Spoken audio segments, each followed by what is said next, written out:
Following a grueling 12-day, five-nation jaunt around Asia, the longest trip of his presidency, Donald Trump returned to Washington in high spirits, albeit dogged by the investigations into links between his campaign and Russia.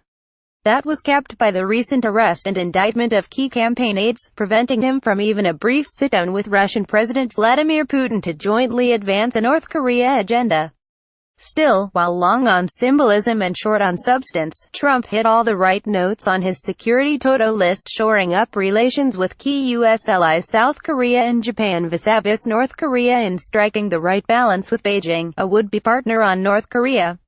Trump has met both allied leaders multiple times since taking office, hosting Japanese Prime Minister Shinzo Abe at Trump Tower and Mar-a-Lago and South Korean President Moon Jae-in at the White House, as well as huddling with both on the sidelines of the G20 in Hamburg in July and at the UN in New York in September.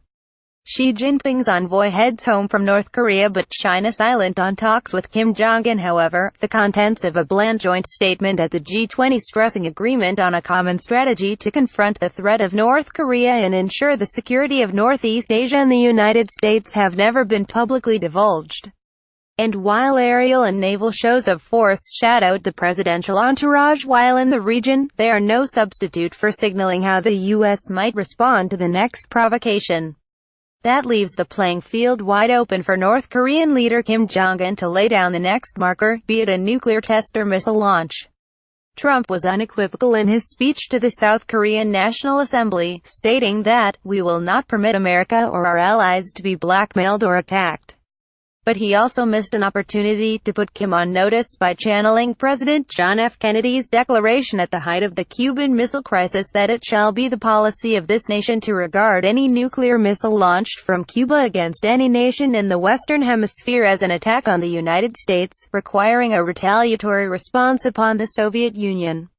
Translation: an attack on one is an attack on all. Washington would regard an attack by North Korea on South Korea and/or Japan as an attack on the United States, requiring an appropriate response. As to diplomacy with China, while a good time was had by all during a lavish state visit for which the Chinese president pulled out all the stops, no new ground was broken apart from marginally ratcheting up sanctions without mention of an all-important oil cutoff. Trump got off to a smart start in corralling Chinese President Xi Jinping in April at their Mar-a-Lago mini-summit, making clear that a mutually beneficial relationship would turn largely on Xi's willingness to exert enough economic and political pressure on Kim, forcing him to back down from an increasingly dangerous nuclear high. However, this has yet to happen on Trump's. Given existing geopolitical realities in East Asia, the risk of proliferation is both real and growing, with the three declared nuclear powers of China, Russia and the U.S. currently in or around the Korean peninsula. Meanwhile, a fourth nuclear outlier, North Korea, is waiting in the wings, potentially triggering two additional nuclear powers within a decade. Inasmuch as both South Korea and Japan have sizable stockpiles of plutonium from large-scale nuclear reactors, as well as the expertise required to produce a bomb within a year, Beijing must decide whether regional proliferation poses a greater risk than the possible loss of a buffer on its border. Donald Trump says China helping to rein in North Korea, calls Xi Jinping a good man. A Sino-American understanding on Korea's political future could go a long way towards easing such concerns.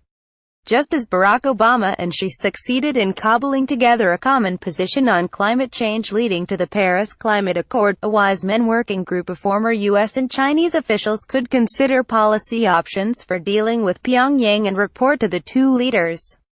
It might include former U.S. Presidents Bill Clinton and Jimmy Carter, former Secretaries of State Madeleine Albright and Henry Kissinger, former Chinese Presidents Jiang Zemin and Hu Jintao, and former State Councilors Dai Bingguo and Tang Jiasan, evincing a new seriousness.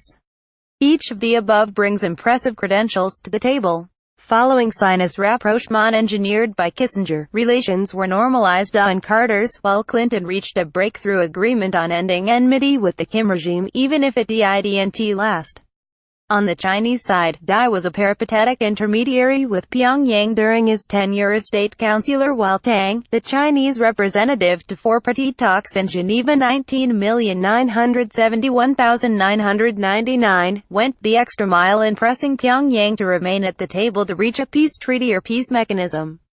A white paper from such authorities would make for unpleasant reading in Pyongyang. Jan Barry Koch is a political historian and former State Department consultant.